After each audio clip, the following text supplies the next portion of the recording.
بسم اللہ الرحمن الرحیم۔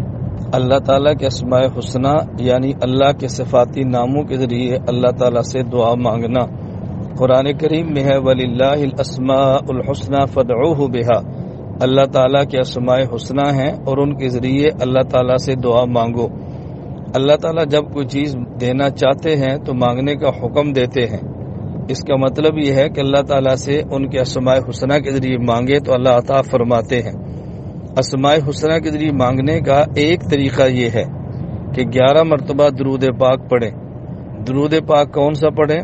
درود پاک وہ پڑھیں جو حضور اکرم صلی اللہ علیہ وسلم سے ثابت ہو، اور وہ پڑھیں جو آپ کے لیے پڑھنا بہت آسان ہو۔ سب سے بہترین درود ابراہیمی ہے۔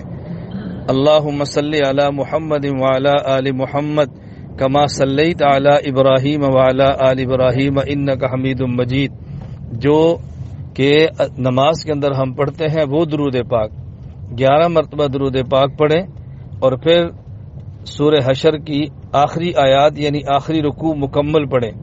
یا ایھا الذین آمنوا اتقوا اللہ ولتنظر نفس ما قدمت لغد واتقوا اللہ۔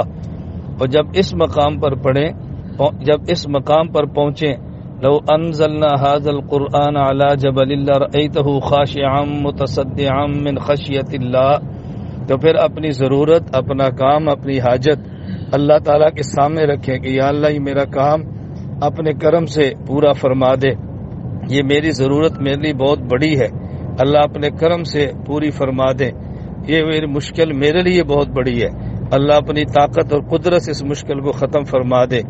پھر رکوع کو پڑھنا شروع کریں، اور جب لہ الاسماء الحسنہ پر پڑھیں تو اللہ تعالیٰ کے یہ 99 نام اسماء حسنہ پڑھیں، اور جب تلاوت مکمل ہو یعنی رکوع مکمل ہو جائے تو پھر 11 مرتبہ درود پاک پڑھیں، یوں دعا مانگیں اور اپنے ہاتھ اپنے منہ کے اوپر پھیر لیں۔